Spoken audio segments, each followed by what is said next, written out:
Welcome to the Behind the Metronome. podcast. And we are, I took more words. That's okay. That's pretty good. So today we are interviewing the amazingly talented Dr. Brooks. He's a real life composer. Yes, he is, and he's alive. He's a living composer. Unlike some of these other... like all the other ones you've talked all about. of them, all of the rest. Yeah. So, as with the other two podcasts, our links will be down below. And we are so excited to hear your thoughts down in the comment section down below. Yeah, let's get right on into it. And today we're talking about some of the later music that we have access to. And so we're going to be looking at today the end of the 20th century that we've been talking about going through this season. And today you'll hear some mentions of a postmodern practice, which, ooh, I wonder what that is. You'll have to stay tuned with the interview with the lovely Dr. Brooks. But yeah, we're just going to get right into it. Hello, everyone. Welcome to our background information about the 20th century. We have done our interview with Dr. Brooks already, and we just want to give you kind of some information of what he's going to talk about and what you're going to listen to. One of the really cool things to listen for while he's talking is just, like we said before, he's a real composer, a real living composer. And what's interesting about that is we're now hearing firsthand what some composers may be thinking while writing, what ideas they're looking for, how they're acquiring these ideas, these musical ideas, and even some non-musical ideas, and trying to incorporate them into music. And one thing to start thinking about is, well, some of the first examples of these practices we didn't see until until the 20th century. And so what you can easily start thinking about is how, what was Mozart thinking while he was writing? Because it's not the same. And even if you remember back to when we talked about Romantic era composers, they're not thinking about exactly what we're thinking about now. Their process is different. The sounds they're exposed to are different. And so that's one thing to just keep an ear out for. Just remember what we've talked about with classical and Romantic era composers and notice this shift. And I think that's a really fascinating thing to listen to, is just, there's a difference in how they're approaching the matter. Yeah, for sure. And we have an advantage. We get to hear all of the mistakes and just evolution of music. And so for us as music, I guess, scholars, you could say, scholarly learning people. Anyway, we have access to so much more content than they ever will. And so I just hope that as people of this time period now, we take what they've done and just absorb as much information as we can, because then we have the ability to, just go further with everything. And maybe that's just me as a composition person thinking, like, how much information can I access? Because Dr. Brooks is going to talk about kind of you are what you eat, and so what music you listen to is what music you're going to like.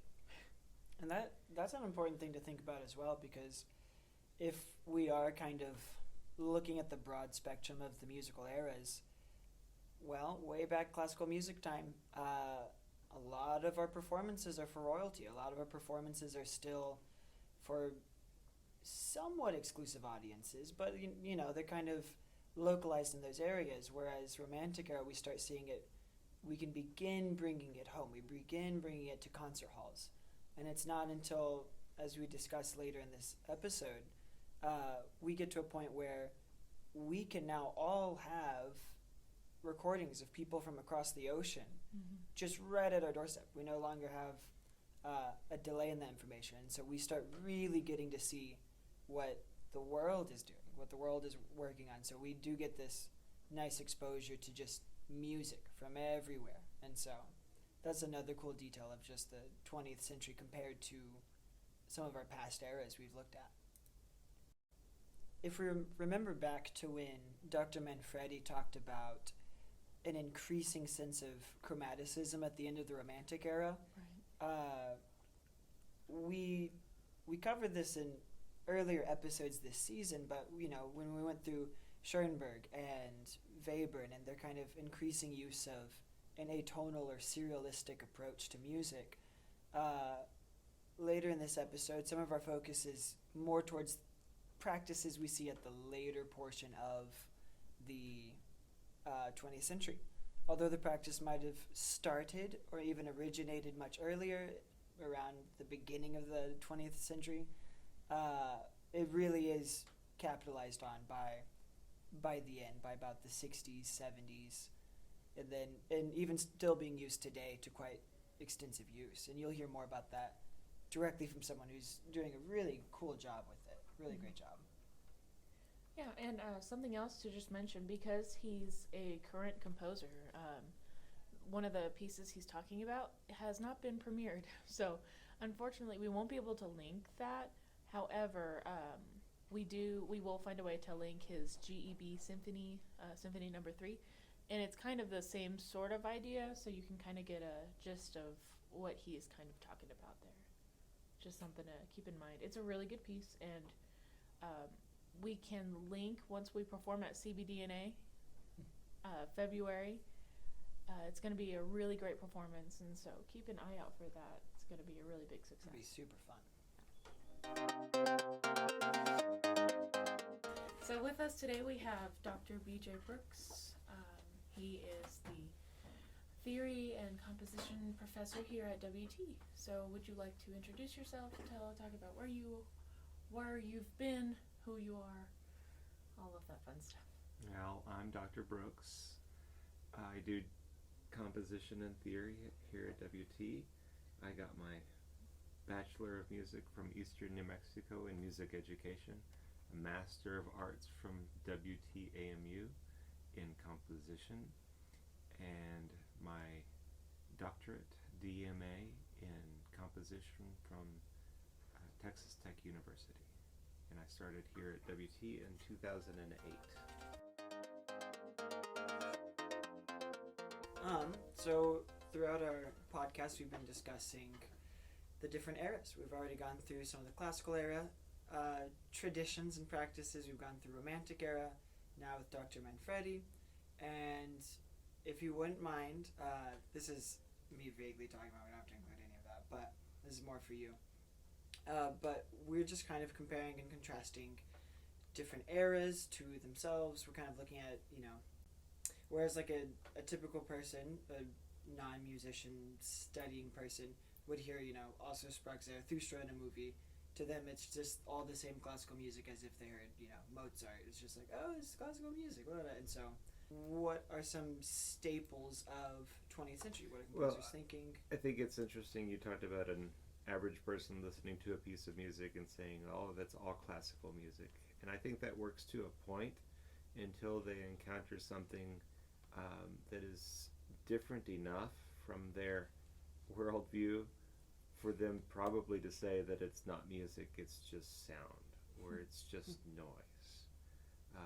If you have the same instrumentation in orchestra and you tend to write notes on it, they're going to say, well, that's classical music because of the instrumentation. To a point, I think if you gave them some of the more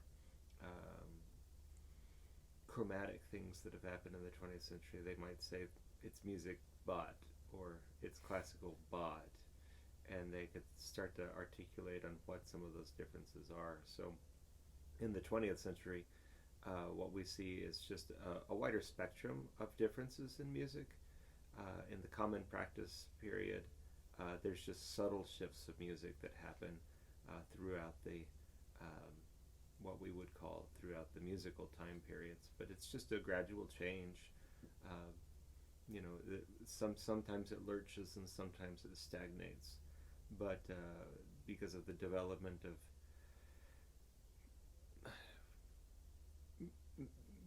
faster distribution of media with first recording music as a record and being able to transport that long distances rather than having to wait for an orchestra to play something or an opera to put on a show.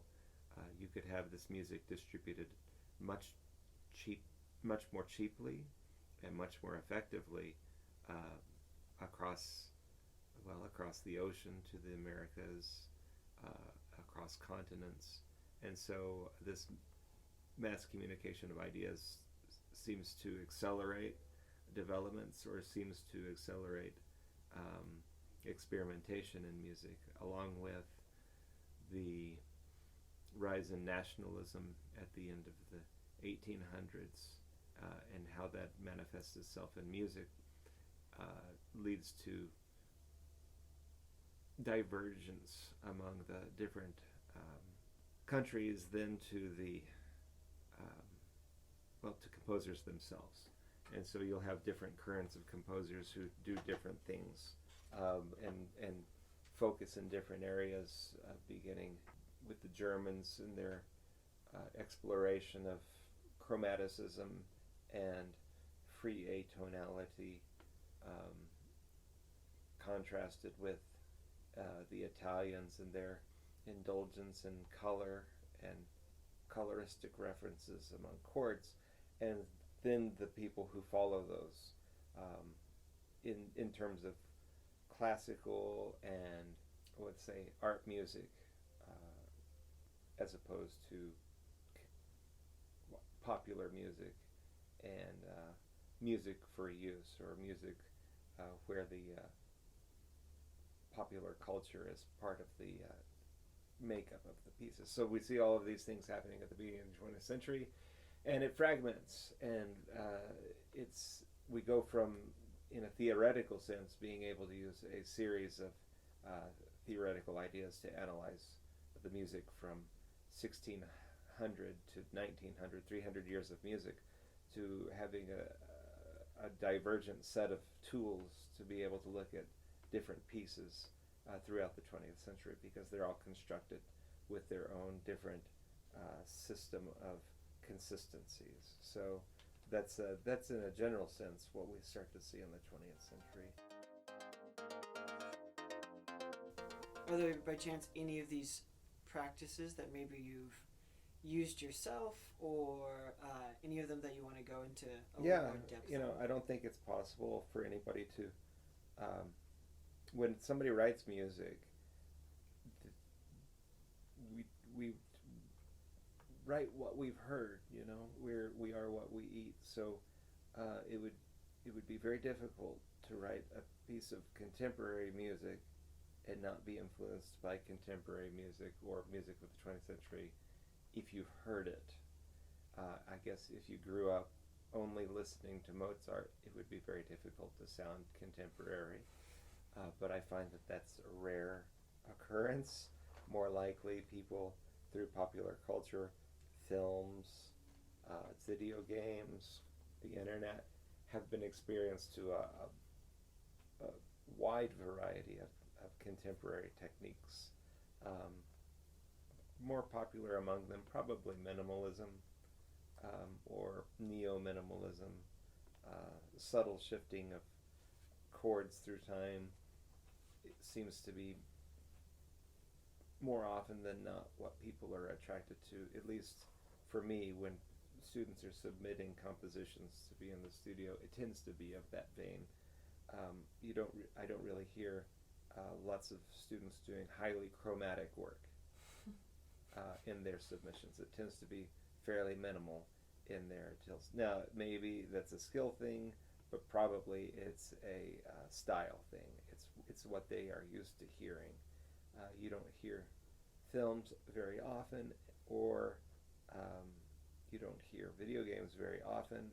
There are exceptions, but you don't hear them very often. That if they're explorative in the 20th century, it tends to be in the minimalism vein more than any other set. Probably because those things programmatically are easier to shift from one thing to the other. In video games and in film, it tends to go to the background, whereas something's highly chromatic, it tends to demand your attention. So, to answer your question, if there's anything that works for me or that I would be drawn to, I would say postmodernism.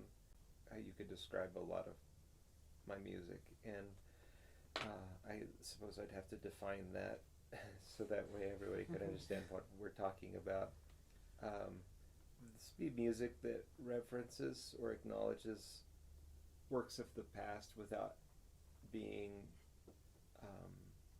held to the same expectations of the creation of those artistic works. So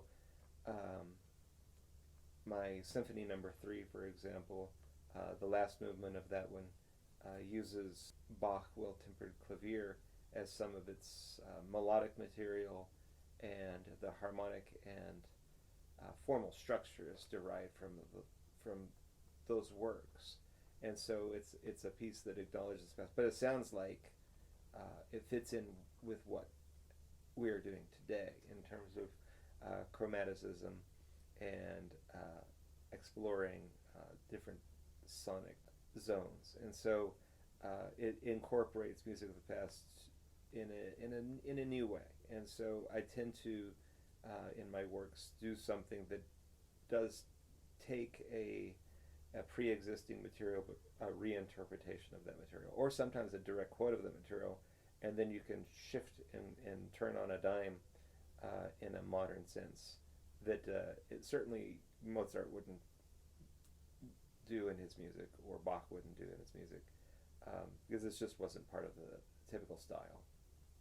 I don't know if I have anything else there, unless you wanted to maybe talk about, or at least mention Strange Loops. Oh, sure. Maybe following a similar. So Strange Loops, when I'm writing a piece of music, there's different audiences, and there's different commissioning organizations that ask for a piece of music. And so depending on the audience, I will really think deeply about, well, one, what I would want to do, but then in the performance, what are the limitations or expectations or opportunities given for a particular audience or for a particular venue. And so for Strange Loops, I knew it was going to be commissioned to be premiered at the CBDNA conference. And so that's going to be band directors in the room, or let's say skilled musicians as an audience. And so that's an interesting set of people. And so there are, they've heard a lot, right? They've heard a lot of different types of music. They know what contemporary band music. They're contemporary band directors, so they know what contemporary music sounds like.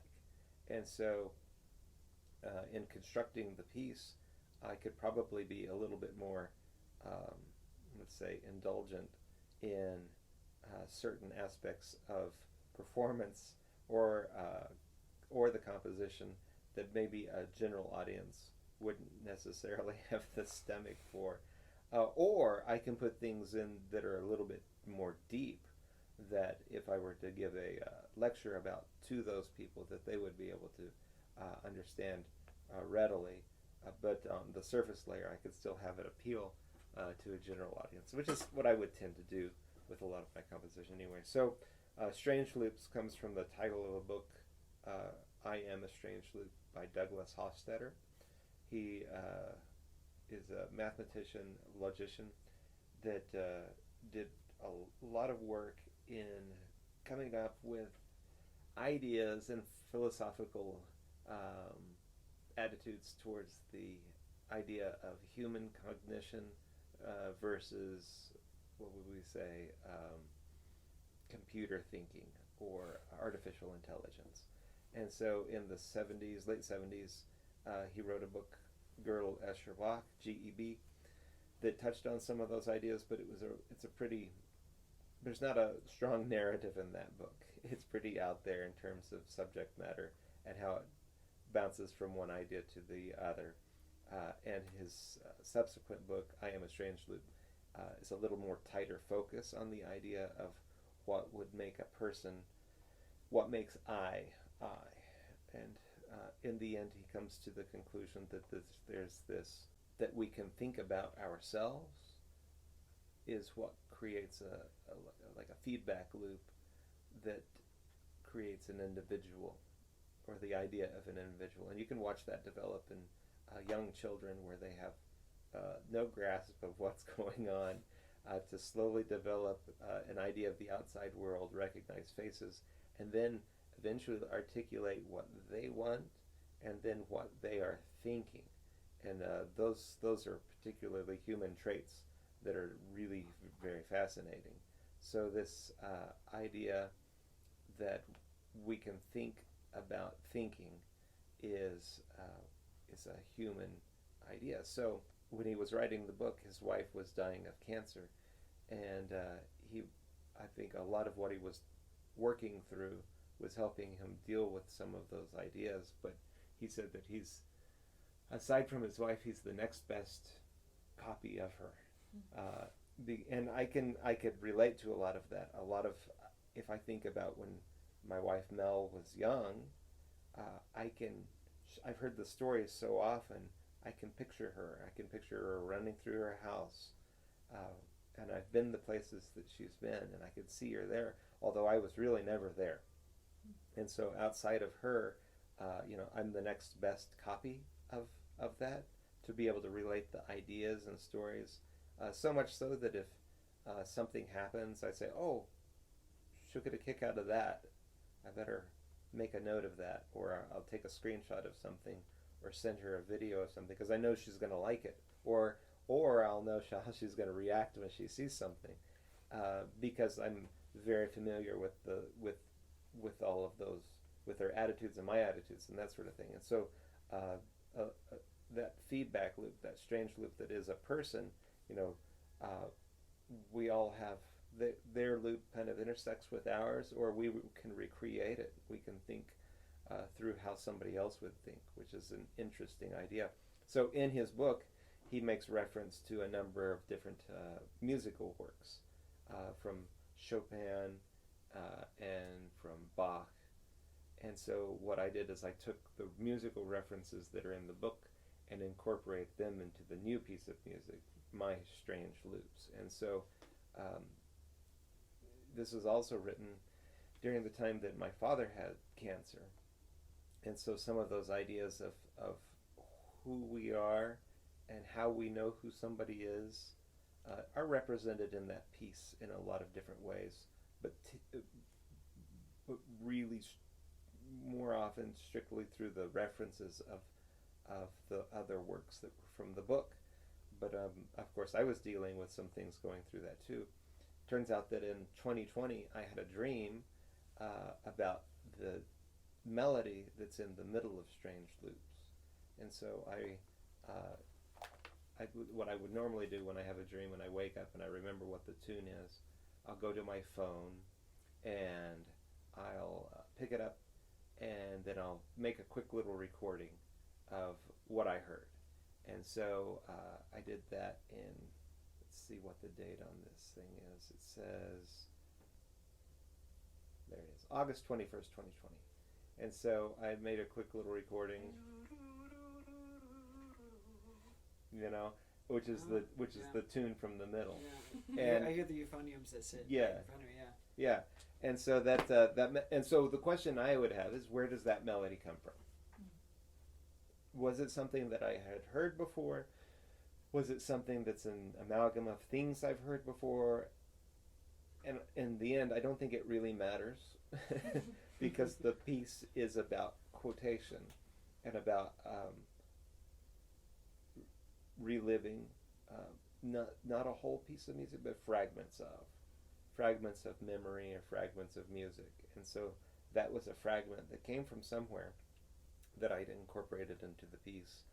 And the middle section of the piece was I copied from my own piece called Am I a Strange Loop that I wrote for chamber orchestra that was premiered about a year ago, and so that was like a little test piece to see what would work and what wouldn't work, and I just find all of those topics really interesting. The idea that something can be maybe reflective or an echo of something, an echo of old music or an echo of new music or an echo of future music.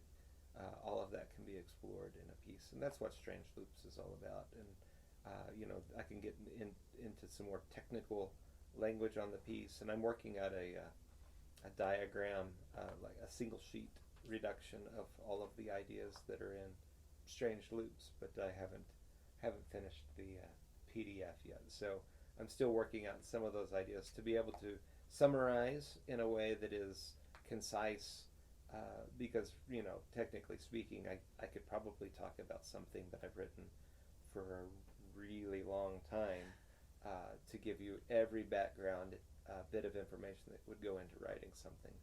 But it's sometimes better, I think, just to be concise. So, because it gets me thinking about, like, how far could you take the quote-unquote postmodern practice to where it's like, well, what if now we made a postmodern piece that it's a culmination of postmodern pieces that creates its own loop? But also, I think that's weird. I'm not going to say there's a correlation here, but that is my favorite part in the piece, is literally that melody. I'm like, that's really nice. Like, I don't know what that is, but like, I really like it. And I kind of just went with the assumption that, it's in, I might have heard or whatever. I I'm think sure that's it is. It's a cool simple little enough melody that there's. I would bet that it's similar to hundreds of melodies. Something, yeah. Because there's no chromaticism in it. It's scalar. It's very, very simple with simple rhythms. So it should be really accessible. I think it makes for good contrast with. You're right. Which is a quote from Stravinsky, Firebird.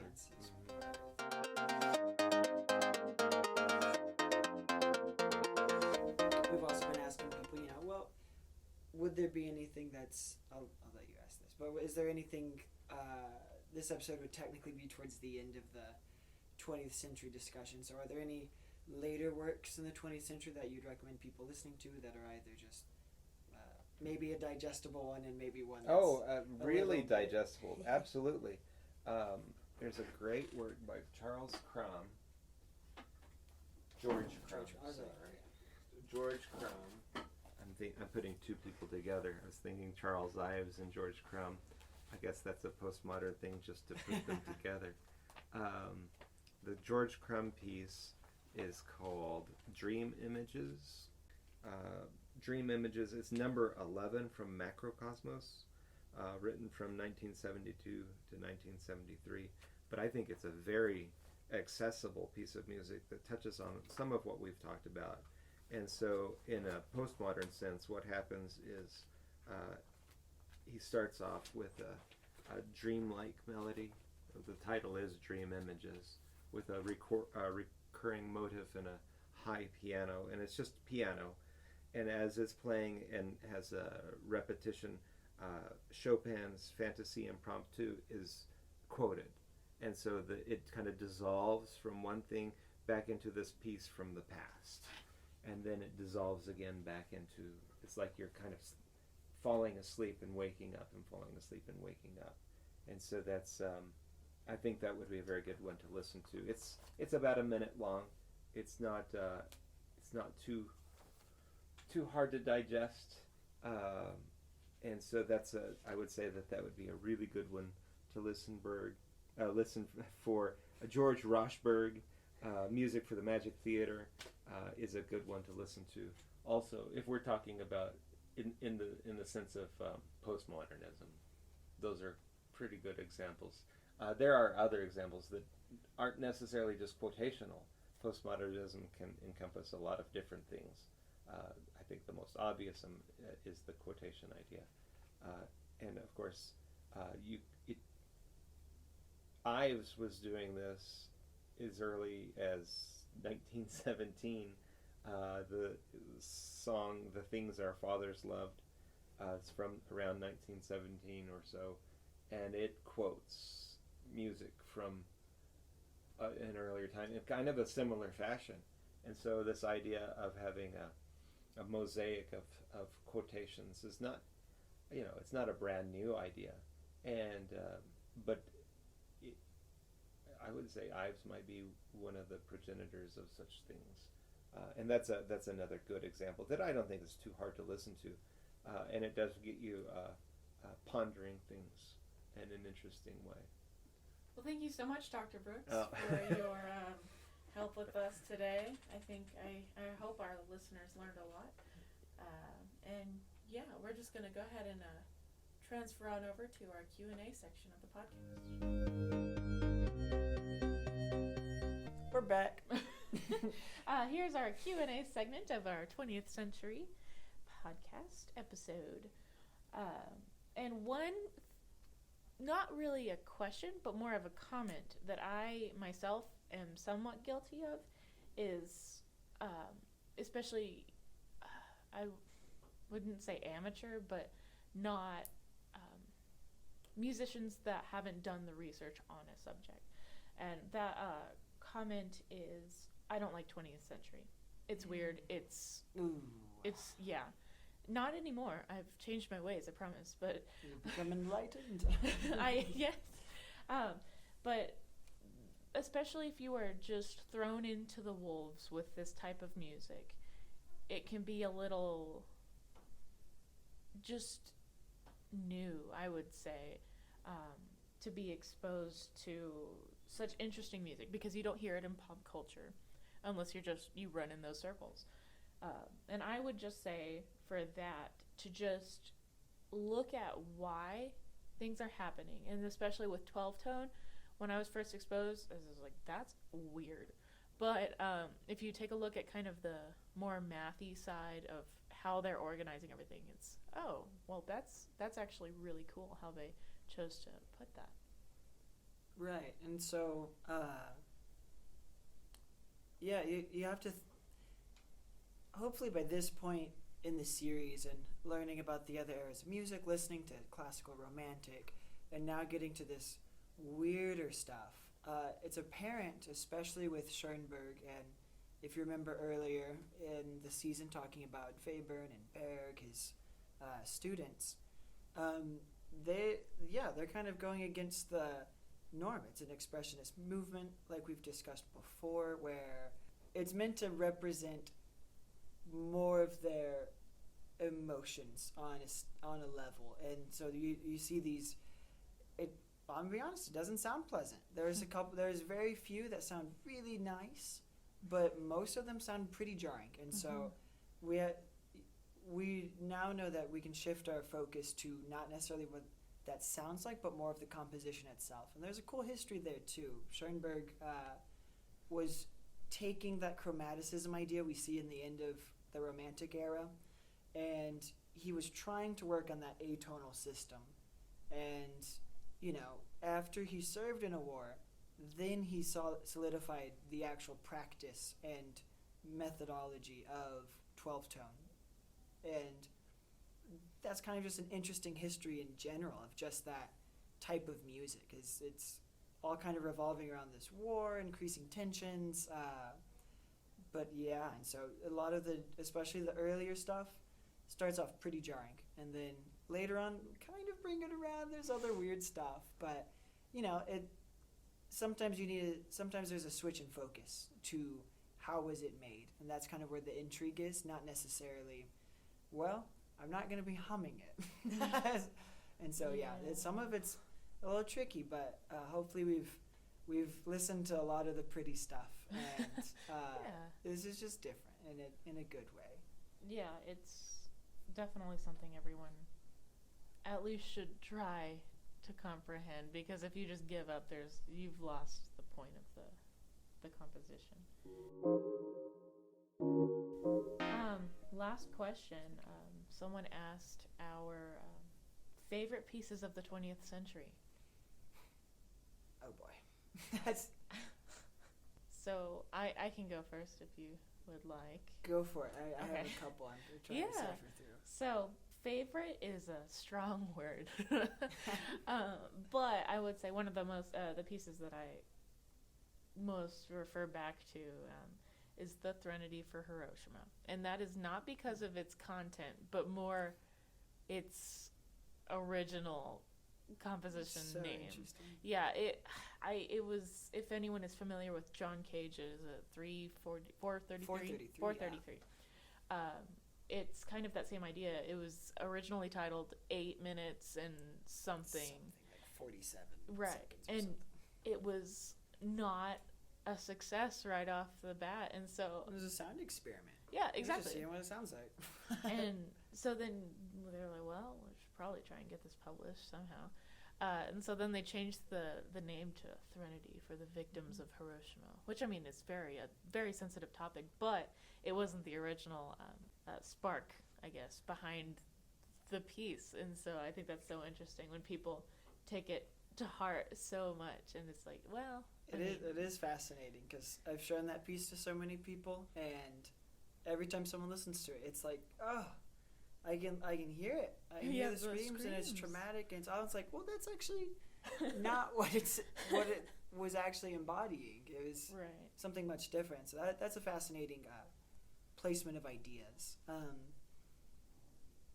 I have a couple. I wanted a third one. I can only think of two at the moment. I really like Berio's Symphonia, the third movement. That one is a postmodern work, and it's a lot to take in. To me, it sounds like you're basically like Alice going down the rabbit hole to Wonderland. It's really intricate. There's a lot going on, and so listen to that. Warning: it's a little spooky. So that one's pretty interesting. One that's really pretty follows the impressionistic practice. I really recently started liking La Valse by Ravel. That one's Ravel, if nothing else, is an amazing orchestrator, and it's a beautiful piece. And I found that actually because I listened to Berio's Symphonia, and it is briefly quoted, and I was trying to figure out where these quotes were from, and that piece was in there, and now it's one of my it's in my top list of pieces. I won't put a number because that's a tough game. Yeah. But, oh man, I really wanted a third, but I think I'll leave it there. Those two are my most listened to 20th century pieces at the moment. We will go ahead and wrap everything up. Go ahead and close out our podcast episode. Be sure and check us out. Instagram, Twitter, Facebook. That's a thing. That's the thing. People use that, yeah. Sometimes It'll be I guess. good. And yeah, leave a comment down below if you enjoyed. If you've reached this point in the video, comment a pink heart. Pink heart. A pink heart. I don't know. We'll see if anyone does it. Ooh, okay. So, I don't know. That would be interesting. Let's see if we can beat out the Pink Heart Squad. And for me, Oh no. I want you to comment your favorite 20th century piece of music. I want to find something I haven't heard before. So I Okay. Yeah. challenge y'all to not only beat Megan's Pink Heart Squad. You have to but comment both a you pink have to- heart and then your favorite piece. You can join both. Yeah. But yeah, thank you guys. We're so grateful to have had this opportunity to just talk with you guys about music. And Yeah.